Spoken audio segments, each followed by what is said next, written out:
Okay, so welcome to our first lesson in Python for data analysis. Now, if you're here, that means that you already saw a video for how to install Anaconda, and I really hope that you did. If you have Python which is not from Anaconda, then you'll have to install additional packages that we'll learn later on how to use them. But for now, that's okay because we're going to talk about basic programming skills. So, programming language, it doesn't matter if it's Python or Java or C++ or C, it doesn't really matter. In terms of general guidelines that all of those programming languages have in common, which are the code is always written as in the English language, which is from left to right, up to down. So if you saw the video of the Anaconda installation, then you saw that we wrote a command which is print inside brackets, and then we wrote something inside the brackets, and then a magic happened and we saw what we put inside the brackets inside our screen. So that was an example of a command in Python. Now the first thing that you need to understand regarding any programming language is that it has its syntax. Like any language, which is not even programming language, you have to know the letters by which the language is defined, and you have to have vocabulary. Later on, you can write things in the right context, which is your professionality of how you write good code. So what we're going to learn is, first of all, the basic syntax and the most basic operations that you can do in Python. Now, of course, that because Python has a strong community behind it, a lot of this community leveraged Python and built segments of code, which are called packages, that once being wrote, anyone can import them into their code and to use them without no need to implement those codes themselves. So in that way, you don't have to rewrite something that someone else in the community already wrote, and this saves you a lot of time and effort. So this is a strong guideline to use when you're trying to write a program. Now, of course that you're only getting started with this, so it's okay that you will write anything that you want, even though it might exist in the world, because that will help you learn the language. But later on, as you get sufficient enough in the Python language, then you can drop that and you can start using other people's code. That's even a good practice to have. Of course that if someone wrote a code which is not good, don't use it.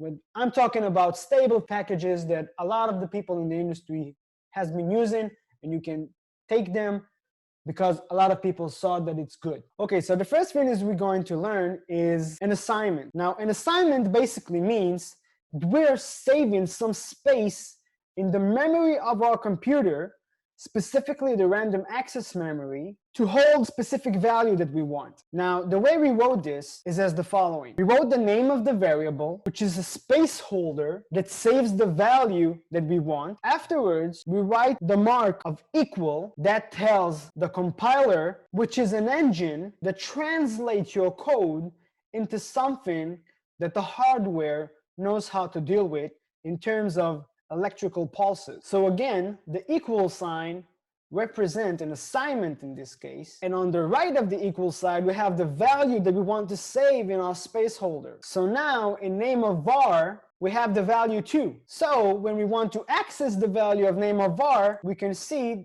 that it has the value 2. Now it could be the case that you came here and you've seen this and you might be familiar with other programming languages. Now, in a lot of programming languages, we need to have the use of a semicolon to tell the compiler that we finished with the specific line of code that we wrote. In Python, this is not necessarily the case, meaning the Python compiler does not make it necessary for you, the developer, to write semicolon. But if you want to write multiple commands in the same line, then you will have to distinguish between each and every command with a semicolon, which is what we have here in our marked segment. What we have here is two commands. Let's start with the first one. The first command is an assignment command. Now in this assignment, what we do is we save to name of var. Now in this assignment, what we do is to save to name of var the value 2. And now what we do is an assignment 2. Now we're saving into a variable named name of var the value of 3. But wait, isn't that the same variable? Yes, it is.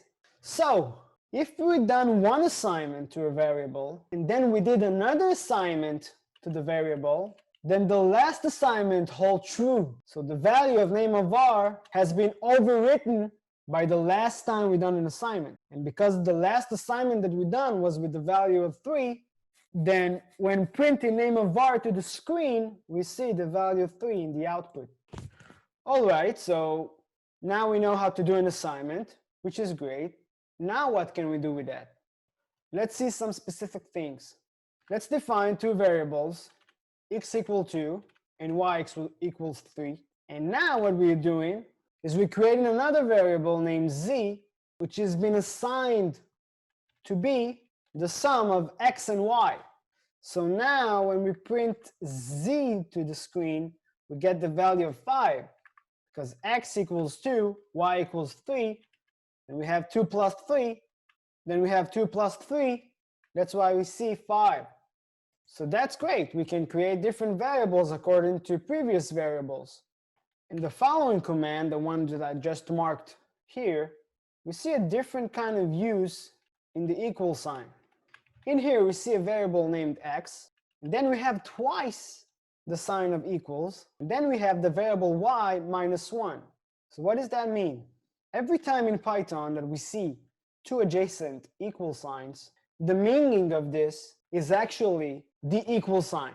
What I mean by that is the previous time that we talked about assignment, when we saw the sign equal, the meaning of it was to do an assignment, is to define that the variable that is on the left of the equal sign will be assigned with the value which is on the right of the equal. But when we have twice the sign of equal sign, then we are literally asking, is the argument on the left of the twice equal sign equals to the argument on the right? So basically what we have here is, does x is actually equal to y minus 1? Now, the value of x is 2. The value of y is 3. You subtract 1 from 3, then we have 2. So what we ask here is, does 2 equal 2? And the answer is true, as we see in the output. So this is great. We can check different values of variables. Okay, now many times when we write code, we want to be able to write comments inside our code.